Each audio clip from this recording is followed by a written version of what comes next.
Sima, anakku kamu kenapa? Ini juga kamu kelihatan sesak ini kulihat. Ini bibirmu juga berubah warna. Aduh, Kita ke rumah sakit aja ya biar dapat penanganan dari dokter ya. boleh Pak. Ayo mari kita ke rumah sakit. Dokter, suster, tolong anak saya dong dokter. Mari Bu, saya antar ke bed pemeriksaan. Dokter, suster, tolong anak saya dong dokter. Ya, bisa diberikan di bed pemeriksaan langsung. Dok, tolong bantu saya untuk anamnesis riwayat pasien. Baik dokter. Besok tolong bantu saya untuk TTP. Bisa tunggu di sini Baik sebentar. dokter. Dengan pasien siapa ya Pak ini? Sima dokter, 24 tahun dokter. Bapak bisa ceritakan ya Pak ya bagaimana ini bisa terjadi Pak? Baik dokter, sebelumnya kemarin kalau tidak salah kami bawa ke klinik. Nah dokternya itu nyuntik kalau tidak salah antibiotik dokter. Nah awalnya itu dia baik-baik saja, tapi setelah beberapa menit, nah dia merasa sesak, dia juga merasakan sulit bernapas dokter. Kalau boleh tahu anak saya itu kenapa ya dokter ya? Baik Pak, untuk sebelumnya apakah pernah ini terjadi Pak kepada anak Bapak? Seingat saya dulu juga pernah begitu dokter. Nah dia itu dulu pernah demam. Nah kami bawa ke dokter juga dan disuntik. Nah setelah beberapa menit juga dia mengalami yang sama seperti ini dokter. Baik Pak, kalau begitu kayaknya ini reaksi alergi ya Pak ya. Bapak bisa tunggu dulu sebentar di sini. Kami akan melakukan yang terbaik untuk bisa menstabilkan kondisi anaknya Bapak ya Pak ya. Bapak bisa tenang dulu ya Pak ya. Baik dokter, saya tunggu saja di luar berarti ya dokter. Ya, baik. Silakan Pak ya. Baik, di sini saya melihat pasien masih sadar. Saya akan melakukan primary survey untuk mengecek komponen ABC terlebih dahulu dengan 10 second assessment. Baik Ibu, apakah bisa mendengar suara saya? Apakah Ibu tahu ini di mana sekarang Bu? Sakit. Aduh, Apakah ini malam atau siang Bu? saya Sima. Apakah Ibu masih ingat diantar oleh siapa ke sini? Sakit dokter.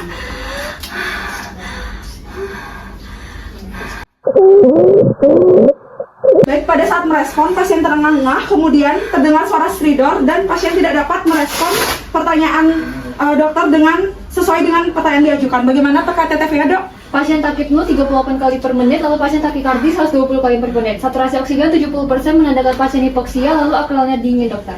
Pasien hipotensi dokter 90 per 60 mm lagi. Izin dokter, pasien punya riwayat alergi. Baik, kemungkinan pasien terkena shock anafilaktik, kita siapkan epinefrin. Dok, tolong bantu saya injeksikan epinefrin. Baik dokter. Nurse bisa siapkan epinefrin 0,5 mg IM. Oke, baik dokter. Di sini saya akan juga mengangkat kakinya pasien supaya darah bisa mengalir dari bawah ke atas menuju jantung dan otak. Epinefrin 1/1000 0,5 mg, siap dokter. Baik, di sini saya akan melakukan injeksi epinefrin 0,5 mg IM. Saya akan melakukan penyuntikan di bagian femoral lateral. Di sini saya akan melakukan disinfeksi terlebih dahulu pada lokasi penyuntikan dengan alkohol swab secara sirkular dari arah dalam keluar.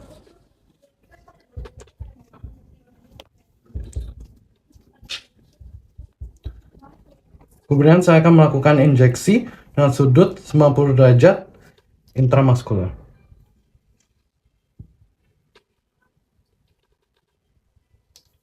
Di sini saya akan melakukan aspirasi terlebih dahulu, memastikan tidak ada darah yang masuk ke dalam. Baik, tidak ditemukan darah. Selanjutnya saya akan menginjeksikan obat.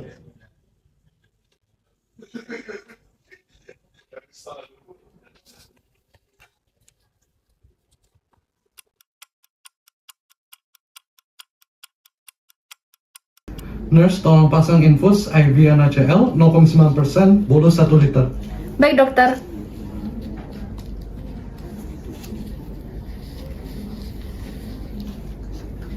Boleh dikepalkan tangannya ibu. Baik. Baik, di sini saya sudah menemukan darah. Infus sudah terpasang dokter. Baik nurse, kalau begitu untuk sekarang kita pantau jalan nafasnya pasien dan tolong siapkan set intubasi, jaga-jaga edema laringnya pada pasien itu memberat. Baik dokter. Nurse, tolong pasang NRM 15 liter per menit untuk memperbaiki saturasi oksigen pada pasien. Baik dokter. Izin ya ibu, saya pasangin oksigen. Oke. Izin ibu, mohon maaf. Baik.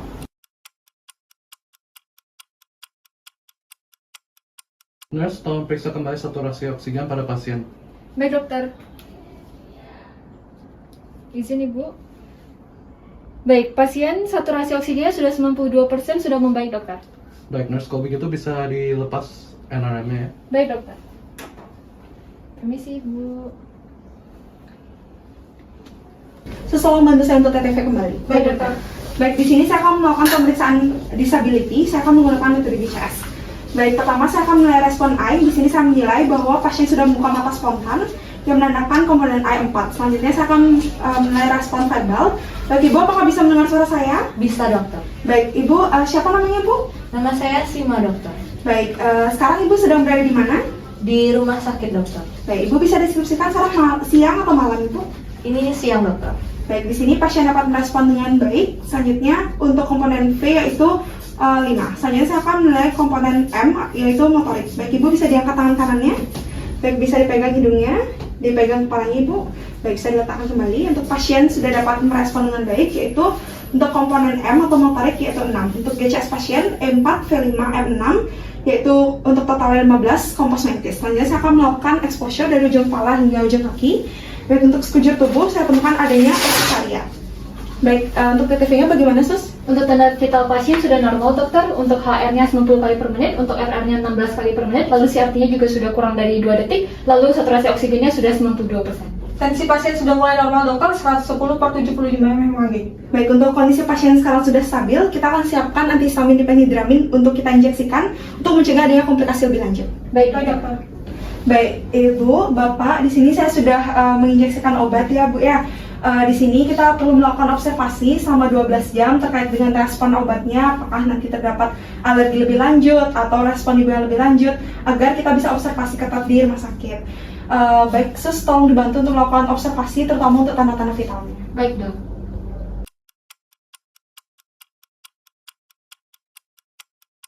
Baik, Bapak, di sini kita sudah melakukan observasi ya, Pak ya, selama 12 jam. Di sini untuk tanda vitalnya itu sudah stabil untuk ibunya, sudah bisa diajak pulang.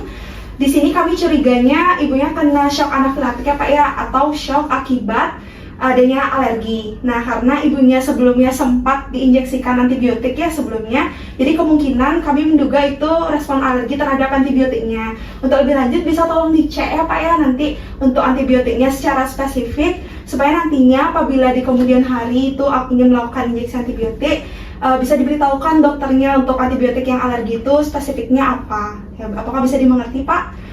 Baik, untuk selanjutnya juga nanti apabila sudah di rumah, apabila ada gejala yang memburuk seperti mungkin sesak kembali, kemudian mungkin batu-batu atau ada merah-merah kembali di kulit ibunya, nanti bisa segera dibawa ke sini atau ke fasilitas kesehatan terdekat. Dari Bapak, Ibu, apakah ada yang ingin tanyakan? Tidak ada, dokter. Baik, terima kasih Ibu, semoga lekas sembuh. Terima kasih, dokter. Kasus ini menggambarkan seorang pasien perempuan usia 24 tahun yang mengalami shock anafilaktik setelah mendapatkan injeksi antibiotik. Beberapa menit setelah penyuntikan antibiotik, pasien muncul ruam merah, gatal, bibir bengkak, sesak napas, stridor, kesulitan berbicara, hingga penurunan kesadaran.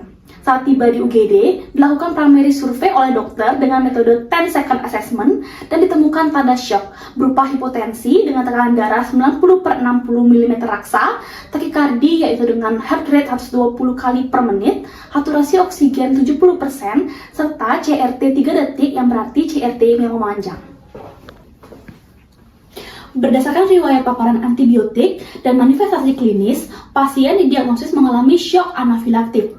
Tata laksana segera meliputi posisi supine dengan elevasi tungkai, pemberian oksigen menggunakan NRM 15 liter per menit, pemasangan akses intravena dan resusitasi cairan NaCl 0,9%, serta pemberian epinefrin intramuskular 0,5 mg diencerkan 1/1000 dan diinjeksikan pada paha anterolateral.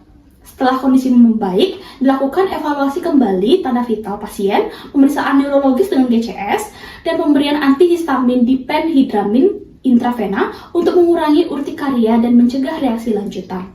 Pasien kemudian diobservasi selama 12 jam dan tidak ditemukan reaksi berulang maupun efek samping obat, sehingga diperbolehkan pulang untuk edukasi menghindari antibiotik penyebab alergi, serta diharapkan segera kembali ke IGD apabila keluhan muncul kembali. Apabila terjadi komplikasi seperti obstruksi jalan napas berat akibat edem laring, perlu disiapkan intubasi endotrakeal atau krikotiroidotomi bila intubasi gagal. Jika hipotensi pada pasien ini menetap, meskipun sudah diberikan cairan dan epinefrin intramuskular, epinefrin dapat diulang tiap 5-15 menit dan maksimal 3 kali pemberian, atau dilanjutkan dengan infus epinefrin intravena pada kondisi refraktor anafilaksis. Bila terjadi bronkospasme persisten, dapat diberikan nebulisasi beta-2 agonis seperti salbutamol. Apabila pasien mengalami henti jantung akibat anafilaksis, dilakukan resusitasi jantung paru sesuai dengan protokol ACLS. Selain itu, observasi ketat perlu dilakukan untuk memantau tanda vital pasien, saturasi oksigen, status pernapasan, dan kesadaran pasien selama masa observasi.